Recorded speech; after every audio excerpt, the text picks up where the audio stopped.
வார்த்தையாக பல ஆண்டுகளாக காதுகளில் விழுகிறது. மாற்றம் மாற்றம் மாற்றம் என்று. மாற்றம் என்பது ஒரு சொல் அல்ல, செயல். அதை மாற்றி காட்ட வேண்டும் என்று மாவீரனின் பிள்ளைகள் வந்து நிற்கிறோம். என்னுடைய தலைவன் அடிமை தேசிய இனத்திற்கென்று ஒரு தேச விடுதலை என்கிற புனிதை கனவு கண்டவன். ஒரு இனம் என்றைக்கு விடுதலை அடையும், அது என்றைக்கு தனக்கென்று ஒரு நாடு அடைகிறதோ அன்றுதான் முழுமையான விடுதலையை அடையும். அந்த விடுதலையை அடைவதே தன்னுடைய கனவு, லட்சியம் என்று உறுதி கொண்ட என் தலைவன் ஆயுதம் இல்லை என்றால் உயிரையே ஆயுதமாக ஏந்துவது. எனக்கு வேண்டியது என் இனத்தின் விடுதலை, விலை தலையே ஆனாலும் தர சம்மதம் என்று களத்திலே பாய்ந்தார். அதே போல இந்த நிலத்திலே நீண்ட காலத்திற்கு பிறகு பிறந்த வீர மகன், தமிழ் பேரினத்தில் இப்படி ஒரு வீரன் இருக்கிறான் என்று எல்லோரும் திரும்பி பார்க்க வைத்தவர் நம்முடைய ஐயா வீரப்பனார் அவர்கள். அவருடைய காலத்தில் 1000 சதுர கிலோமீட்டரில் ஒரு காக்கை, கர்நாடக காக்கை கூட பறக்கவில்லை. அவர் செத்தார், ஒக்கணைக்கல் என்னது என்று கன்னடர்கள் சொந்தம் கொண்டாடுகிறார். இன்னைக்கு மேகதாதிலே அணை கட்டுவோம் என்று கொக்கரிக்கிறார்கள். ஒரு சொட்டு தண்ணீர் தமிழர்களுக்கு தர முடியாது என்கிறார்கள். ஒரு சொட்டு தண்ணீர் தமிழர்களுக்கு தர முடியாது, தருவதற்கு நாங்கள் என்ன முட்டாளா என்று கேட்கிறார்கள். அறிவார்ந்த என் அன்பு தம்பி தங்கைகளே, பேரன்பு மிக்க என் பெற்றோர்களே, இதை நம் ஐயா வீரப்பனார் இருக்கும்போது இப்படி அவர்களால் சொல்லி இருக்க முடியுமா என்று நீங்கள் எண்ணி பாருங்கள். இந்த தண்ணீர் அற மறுக்கும் கட்சி காங்கிரஸ், மேகதாதிலே அணை கட்டியே தீர்வேன் என்று சொல்லுகிற கட்சி காங்கிரஸ். இந்த காங்கிரஸ் கட்சியின் வெற்றிக்கு கர்நாடகாவில் போய் வாக்கு கேட்டது யார், ஓட்டு கேட்டது யார், பாடுபட்டது யார்? வென்று வந்த பிறகு கர்நாடகத்தில் காவிரியில் தண்ணிக்கு நாம் கேட்கிற போது இதே ஐயா ஸ்டாலினின் உருவபொம்மையை எரித்தார்கள். அவரை பாட கட்டி அவர் உருவபொம்மையை தூக்கி சென்றார்கள். அவர் படத்தை வைத்து செருப்பால் அடித்தார்கள். ஒருவர் கூட திமுகவை சேர்ந்தவர் கண்டிக்கவில்லை, கூட்டணி கட்சியில் இருந்தவர் கண்டிக்கவில்லை. கண்டித்த ஒரே மகன் உங்கள் மகன் நான் மட்டும்தான். எப்படி என் முதலமைச்சரை நீ அவமானப்படுத்துவாய் என்று கண்டித்தவன் நான் மட்டும்தான். ஒரு சொட்டு தண்ணீர் என் நாட்டுக்கு, என் தமிழ்நாட்டுக்கு நீ தர முடியாதா? உனக்கு தேர்தல் கூட்டும் இல்லை, ஒரு சீட்டும் இல்லை என்று சொல்லாத திமுக அதற்கு மறுபடி ஓட்டு போட போகிறீர்களா? உங்கள் இனத்தை, லட்சக்கணக்கான இனத்தை கொண்டு பிணக்குவியலாக்கிய காங்கிரஸ், அதற்கு கூட நின்று துரோகத்தை செய்த திமுக, இன்றைக்கு மீனவர்களை சிறைபிடித்து படகை பறித்து சுட்டுக்கொண்டு சித்திரவதை செய்து கொடுமை செய்து கொண்டிருக்கிற சிங்களனுக்கு போர்க்கப்பல் பரிசு கொடுத்து, ராணுவ வீரர்களுக்கு தரம் மேம்பாட்டு பயிற்சி கொடுத்து, துப்பாக்கி தோட்டாக்கள் கொடுத்து, வட்டி இல்லாத கடனாக பல ஆயிரம் கோடிகளை கொட்டி கொடுத்த இந்த கட்சிகளுக்கு நீங்கள் வாக்கு செலுத்த போகிறீர்களா? நம் இனத்தை கொன்னது காங்கிரஸ், கூட நின்னது திமுக, வேடிக்கை பார்த்து கொண்டு நின்னது இந்த அதிமுக, பாரதிய ஜனதா.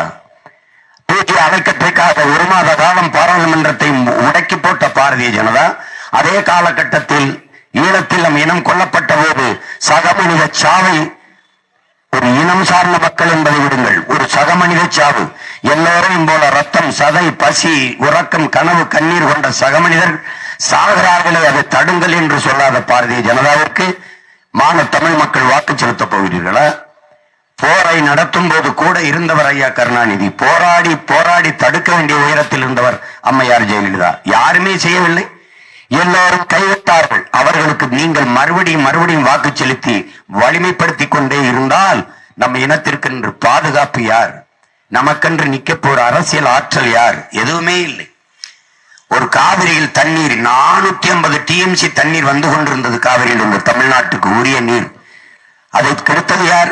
இந்திரா காந்தி அம்மார் காலத்திலே வழக்கை போட்டு அந்த வழக்கை திரும்ப பெறுங்கள் என்று அம்மையார் இந்திரா காந்தி சொன்னபோது பதவியை, நம்ம கட்சியை, ஆட்சியை கலைத்து விடுவார்களோ என்ற பயத்தில் அந்த வழக்கை திரும்ப பெற்றது ஐயா கருணாநிதி அவர்கள். அதிலிருந்து காவிரி நதிநீரில் இன்று வரை சிக்கல்தான். காவிரியில் தண்ணீர் கேட்கும் போதெல்லாம் நம்மை அடித்து அண்டை நாடு ஓட விரட்டுகிறார்கள். ஒரே நாட்டுக்குள் பக்கத்தில் இருக்க சகோதர மாநிலத்திலிருந்து நாம் மூட்டை முடிச்சை கட்டிக்கிட்டு அகதிகளாக வர வேண்டிய நிலைமை இருக்கிறது. ஆனால் அறிவார்ந்த தமிழ் சமூக மக்கள் சிந்திக்கணும். இந்த தேர்தல் நடக்கும் போது, ஓட்டு பதியும் போது துணை ராணுவ படை காவலுக்கு வருமா வராதா? பாதுகாப்புக்கு வருமா வராதா? வரும். ஆனால் காவிரி நதிநீர் உரிமை பிரச்சனை எழும்போதெல்லாம் துணை ராணுவ படை நின்று அங்கிருக்கிற தமிழ் மக்களை பாதுகாக்காமல் என்ன செய்தது? ஏன் எங்களை அடித்து விரட்டவிட்டு கர்நாடக காவல்துறை வேடிக்கை பார்க்கிறது, இந்திய நாட்டு ராணுவமும் வேடிக்கை பார்த்தென்றால் இது என் நாடு என்ற நாட்டு பற்றி எனக்கு எப்படி வரும்? தவிச்சவாய்க்கு தண்ணி வாங்கி தர முடியாத தேசத்தின் மீது எனக்கு பாசம் எப்படி வரும், பற்று எப்படி வரும்? காங்கிரஸ் தண்ணி தர முடியாது என்கிறது. பாரதிய ஜனதாவின் கருத்து என்ன, நிலைப்பாடு என்ன? இல்லை தமிழ்நாட்டுக்கு தண்ணி கொடு என்று சொல்லுமா? சொல்லி இருக்கிறதா? பிறகு எதற்காக இந்த கட்சிகளுக்கு நீங்கள் வாக்கு செலுத்த போகிறீர்கள்? எதற்காக? எங்கள் ஐயா வீரப்பன் இருக்கிற வரை ஒக்கணைக்கல் என்னது என்று கன்னடர்கள் சொன்னது நீங்கள் கேட்டதுண்டா? ஆனால் இறந்த பிறகு கன்னடர்கள் என்னதென்றார்? தமிழர்களின் நயாகரா ஒக்கணைக்கல் தமிழர்களுடைய சொத்து.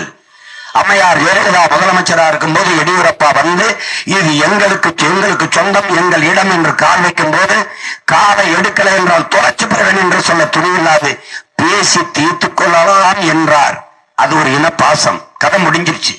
பிரச்சனை இல்லாத பகுதியை பிணச்சரிக்குரிய பகுதியாக மாற்றியது பெருமகள் ஜெயலலிதா அவர்கள். எங்கள் ஐயா மட்டும் இருந்திருந்தால் எடியூரப்பா அந்த பகுதியில் வர வேண்டும் என்ற எண்ணம் அவருக்கு வந்திருக்குமா என்பதை அறிவார்ந்த தமிழ் சமூக மக்கள் எண்ணிலும் இலையை என் தம்பிதங்கைகள் சிந்தித்து பார்க்க வேண்டும். எல்லாவற்றையும் துடைத்து நிற்கிற பிள்ளைகள் நானும் என் மகளும். எங்களுக்கு எந்த ஆதரவும் இல்லை, நிற்கதையாக நிற்கிறோம். படமாக நிற்கிற என் தலைவனும் எங்கள் ஐயா வீரப்பனும் தான்.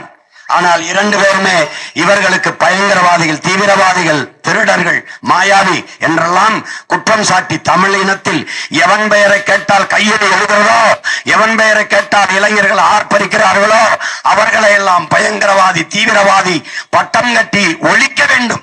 அந்த வழியிலே உங்கள் முன்னால் நிற்கிற இந்த மகன் என்னையும் பிரிவினைவாதி, மொழி சாவனிஸ்ட், செப்பரேட்டிஸ்ட், ஆன்டி இந்தியன் என்னையை ஏவி விட்டு இவர் தேச துரோகி போல காட்டி தமிழினத்திற்கு எவன் எழுச்சியாக எழுந்து வருகிறானோ அவன் குரவலை எல்லாம் பிடித்துக் கொள்வது.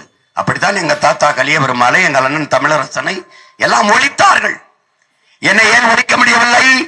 மக்களை அணிதிரட்டி அரசியல் படுத்தாமல் புரட்சியை முன்னெடுக்க முடியாது என்று சொன்ன எங்கள் தாத்தா பொதுவுடைமை போராளி கலியபெருமாள் வழியிலே நான் மக்களை அணிதிரட்டி அரசியல் படுத்தி அரசியல் களத்திலே, ஜனநாயக களத்திலே மக்கள் ஜனநாயக புரட்சியை முன்னெடுப்பதால் என்னை ஒன்றும் செய்ய முடியவில்லை.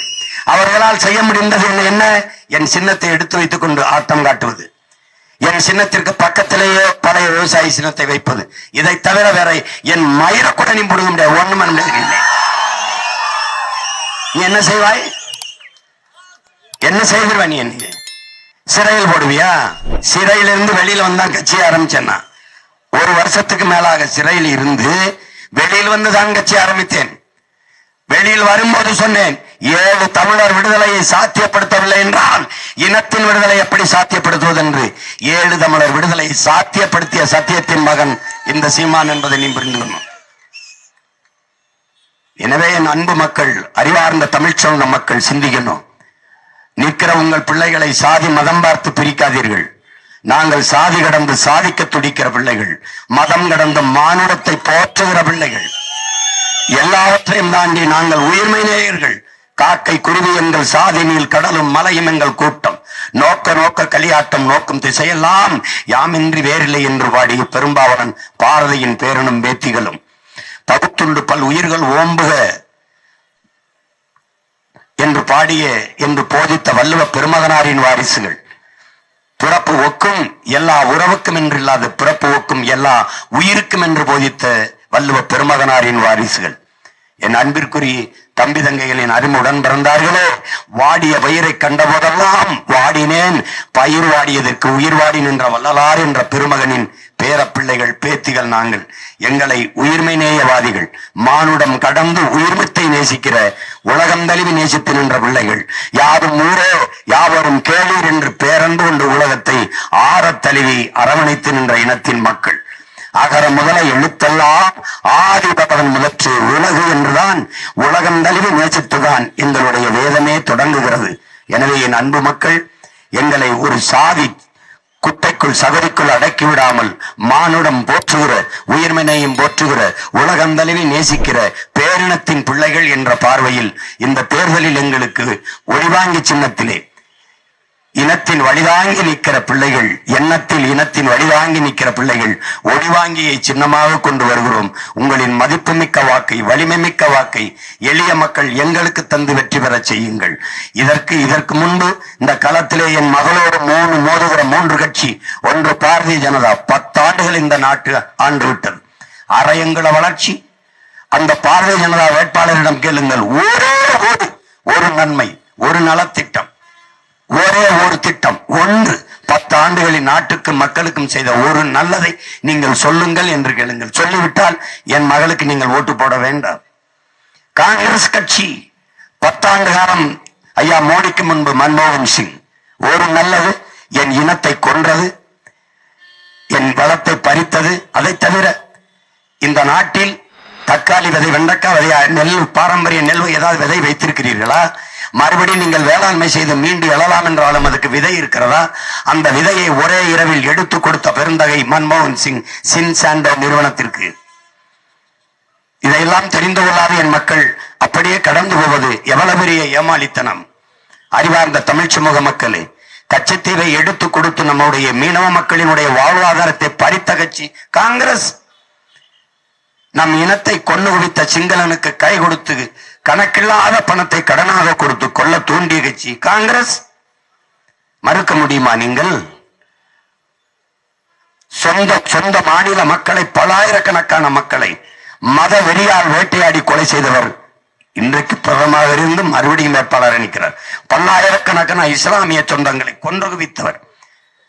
இன்னைக்கு மணிப்பூரில் நடந்த கலவரத்திற்கு ஒரு வார்த்தை அதை பற்றி பேசியது உண்டா நீங்கள்? இந்த பாரதிய ஜனதா கட்சி மணிப்பூர் கலவரத்துக்கு காரணம் என்ன? தாக்கி அழிக்கப்பட்ட மக்கள், பழங்குடி மக்கள் அவ்வளவும் கிறிஸ்தவத்தை தழுவியிருந்தார்கள். மேல்தட்டு மக்கள் எல்லோரும் கீழே மலை முகடுகளில் வாழ்ந்தவெல்லாம் கிறிஸ்தவ மக்களாக இருந்தார்கள். பழங்குடி ஷெட்யூல் டிரைப்ஸா இருந்தார்கள். கீழே இருந்தவர்கள் எல்லாம் உயர் சாதி இந்துக்களாக இருந்தார்கள். அதனால இந்த வாக்கு பிஜேபி வாக்கு, அவர்களுக்கு வாக்கு இல்லை. இடஒதுக்கீடு எப்படி வந்தது? ஒடுக்கப்பட்ட பழங்குடி மக்கள் எதன் அடிப்படையில் எனக்கு கல்வி, வேலை வாய்ப்பு, அரசியல் அதிகாரம் மறுக்கப்பட்டதோ அதன் அடிப்படையில் எனக்கு தரப்பட வேண்டும் என்பதற்கு தான் இடஒதுக்கீடு வந்தது. அந்த பழங்குடி மக்களுக்கு இருந்த இடஒதுக்கீடு உயர் சாதி இந்துக்களுக்கும் கொடுக்கப்பட வேண்டும் என்கிற நிலை உருவாகும் போது அவர்கள் கொந்தளித்தார்கள், பிரச்சனை செய்தார்கள். என் அன்பு தங்கை ஐரம் ஷர்மிளா 16 ஆண்டுகள் உண்ணா நோன்பு இருந்தால் ஏன் இந்திய ராணுவம் மணிப்பூர் பெண்களை வன்புணர்வு செய்து கற்பழித்து கொலை செய்தது? நீங்கள் பார்த்திருப்பீர்கள். இதே மன்மோகன் சிங் ஆட்சியிலே என் அருமை தம்பி தங்கைகளே 12 பெண்கள் ஆடையின்றி நிர்வாணமாக நின்று இந்திய ராணுவமே எங்களை கற்பழி என்று பதாகை ஏந்தி நின்னதை நீங்கள் பார்ப்பீர்கள். இன்று மலையொலியில் இருக்கு. அன்றைக்கு ராணுவம் கற்பழித்தது, இன்றைக்கு RSS பிஜேபி கட்சிக்காரர்களே மக்களை வன்புணர்வு செய்தார்கள். 2 பெண்களை வீதியிலே நிர்வாணமாக கூட்டி சென்று அவரை கட்டாயமாக கற்பழித்து தீ வச்சு கொளுத்தி எரித்து சாம்பலாக்கியது இவர்கள் ஆட்சியில் தான், இந்த பாரதிய ஜனதா ஆட்சியில் தான். திடீரென்று ராகுல் காந்திக்கு கருணை வந்து அந்த மக்களை பார்வையிட போகிறார். இவர்கள் ஆட்சியில் தான் அங்கே பல லட்சக்கணக்கான என மக்கள், பல்லாயிரக்கணக்கான என அக்கா தங்கச்சி அம்மனப்படுத்தப்பட்டு கட்டாய வன்புணர்வு செய்யப்பட்டு கொலை செய்யப்பட்டது இவர்களுடைய ஆட்சியில். இவர்கள் செய்த கொடுமைதான் என் இனத்திற்கு. எல்லாவற்றையும் மறந்து போ, கடந்து போ என்றால் நான் மான தமிழச்சி மாறலை பால் குடித்தவன், நல்ல தமிழ் தாய்க்கும் தமிழ் தகப்பனுக்கும் பிறந்தவன். இதையெல்லாம் மறந்து கடந்து போக முடியாது. இதற்கெல்லாம் வரிவழியே வருகிற வீரத்தமிழ் மானத்தமிழ் பிள்ளைகளிடத்திலே இந்த கட்சி, இந்த ஆட்சியாளர்கள் பதில் சொல்லிவிட்டு தான் கடந்து போக வேண்டும். அப்படியெல்லாம் விட்டு போக முடியாது. எங்க ஐயா வீரப்பனை நேருகன்னு சண்டை செஞ்சவங்களால கொல்ல முடிஞ்சதாடா? மோர்ல விஷத்தை வச்சு கொன்னுட்டு, உங்களுக்கு தெரியுமா அந்த கொடுமையெல்லாம்? அவருக்கு பார்வை போயிடுச்சு, பார்வைக்கு வைத்தியம் பார்க்கலாம் போது அது ஒரு பெருங்கதை. செத்து போனவரை 2 நாள் கழிச்சு எடுத்துக்கிட்டு வந்து வண்டியில வச்சு மீசையை வெட்டிட்டு சுட்டு ஆற்றுறத்தை பீச்சு விட்ட அயோக்கிய பயல்க இவங்க வீரன்னு பேசிக்கிறாங்க. அவன் வீரன் இல்லடா, வீரனுக்கு அப்பன். அவன் மகள் இவள். உலக ராணுவமே எதிர்த்து நின்ற போதும் எதிர்த்து நின்று சண்டை போட்டவன் மகன் நான். எத்தனை கட்சி, எத்தனை கூட்டணி வச்சு வந்தாலும் தனி ஒரு மகனாக எதிர்த்து நின்று சண்டை செய்யற மக்கள் நாங்கள். அவர்கள் எல்லாரும் என்னை குறிவிக்கிறார்கள். 100 பேர் சேர்ந்து என்னை குறிவிக்கிறார்கள். நான் ஒரு ஆள் 100 பேரை குறிவிக்கிறேன். யார் வீரன் என்று நீ முடிவெடுத்து. மானமும் வீரமும் ஆரம்பம் உயிரென்று வாழ்ந்த இனத்தின் கூட்டமே இது வரலாறு தந்திருக்கிற வாய்ப்பு. வரலாறு தந்திருக்கிற வாய்ப்பு. என் அன்பு தமிழ் மக்களை எழுங்கள். நம்முடைய தாத்தா இரட்டமலை சீனிவாசன் எந்த சொல் உன் மீது இழி சொல் என்று சுமத்தப்படுகிறதோ அதை எழுச்சி சொல்லாக மாற்றாதவரை உனக்கு விடுதலை இல்லைங்கிறார். இந்த கூட்டத்தில் எவனடா பறையன் என்று கேட்டால் நான் தான் என்று நிமிர்ந்து எண்ணிரி, நிமிர்ந்து எண்ணிரி, எண்ணிரி, நான் தான் என்னப்போ என்று கேள். நீ தமிழன், நீ இளிமகன், உன் மொழி நீச மொழி, தமிழ் அறிவல்ல, தமிழ் படித்தால் சோர்லை என்று எவன் சொன்னாலும் என்னடா நான் ஆகச் சிறந்தவன். உலகத்தில் எல்லோரும் அவனவன் மொழியில் பேசுகிறீர்கள், நான் அந்த மொழியின் தாய்மொழியில் பேசிக் கொண்டிருக்கிறேன். உலகத்தின் முதல் மாந்தன் நான், முதல் மொழி என் தாய்மொழி தமிழ் என்கிற திமிர் பெருமிதம் நம் ஒவ்வொருத்தனுக்கு இருக்கணும். நிமிருங்கள் என் அன்பு தம்பி தங்கைகளே. உளவியல் நோயில் இருந்து நீங்கள் நிமிருங்கள். நம்மால் முடியாது, இது சாத்தியமா? பணம் இல்லாமல் எப்படி அரசியல் செய்வது? இந்த எண்ணத்தை கைவிடுங்கள். மக்களுக்கு தூய உள்ளத்தோடு சேவை செய்ய வேண்டும் என்கிற மனம் இருக்க நம் அரசியல் செய்ய முடியும். அதனால் தான் என் மகளை இந்த தொகுதியில் நிறுத்தி இருக்கிறேன். செய்து காட்டுவாள். நீங்கள் பாருங்கள். தன்னலமற்று எல்லாவற்றையும் விட்டுவிட்டு ஏழை பிள்ளைகளை படிக்க வைக்க வேண்டும் என்று பள்ளிக்கூடம் நடத்தியிருக்கிற மகள் என் மகள் வித்யாராணி வீரப்பன் அவர்கள். உலகெங்கும் பறவை வாழுகிற 13 கோடி தமிழ் தேசிய மக்களின் செல்ல மகள் என் மகள் வித்யாராணி அவர்கள். அளவு கடந்த பாசமும் பற்றும் வைத்து தமிழ் பேருலகம் நேசித்து நிற்கிறது. என் மகளை கைவிட்டு விடாதீர்கள். அவர்களை வெல்ல வைத்து வீர மறவர்கள் தோற்றார்கள், வீர திருமகள் தோற்றால் என்ற செய்தி வரக்கூடாது. வென்றால் இந்திய நாடாளுமன்றத்திற்குள் சென்றால் என்ற வரலாற்று பதிவை தர வேண்டியது தமிழ் இனம் சொந்தங்களே. என்னருமை தம்பி தங்கைகளை உங்கள் கையில் ஒப்படைக்கிறேன். என் அன்பு மகளை மைக்கு சின்னத்திலே வாக்களித்து வெற்றி பெற செய்யுங்கள். வருகிற ஏப்ரல் 19 மறந்து விடாதீர்கள். உங்களை துரத்தி அடிக்கும் துன்பத்திற்கெல்லாம் ஒரே அழுத்தாக மைக்கை அழுத்தி விரட்டி அடிங்கள். தூக்கி பிடியுங்கள் பரம்பரை கொடியை, புலிக்கொடி பறக்க பறக்க தமிழ் கொடி சிறக்கும் என்று முழக்கத்தை முன்வைத்து மைக்கு சின்னத்திலே வாக்கு செலுத்துங்கள். என்னரும் சொந்தங்களே, என் அன்பு மகள் வித்யாராணி வீரப்பனுக்கு மைக்கு சின்னத்திலே வாக்கு செலுத்தி வெற்றி பெற செய்யுங்கள். புரட்சி எப்போதும் வெல்லும். நாளை எங்களின் வெற்றி அதை சொல்லும். எங்கள் இலக்கு ஒன்றுதான், இனத்தின் விடுதலை. இனம் ஒன்றாவும் இலக்கை வென்றாவும். தமிழ் தாய் வாழ்க, தலைவர் பிரபாகரன் வாழ்க, ஐயா வீரப்பன் புகழ் ஓங்குக. நன்றி, வணக்கம். நாம் தமிழர்.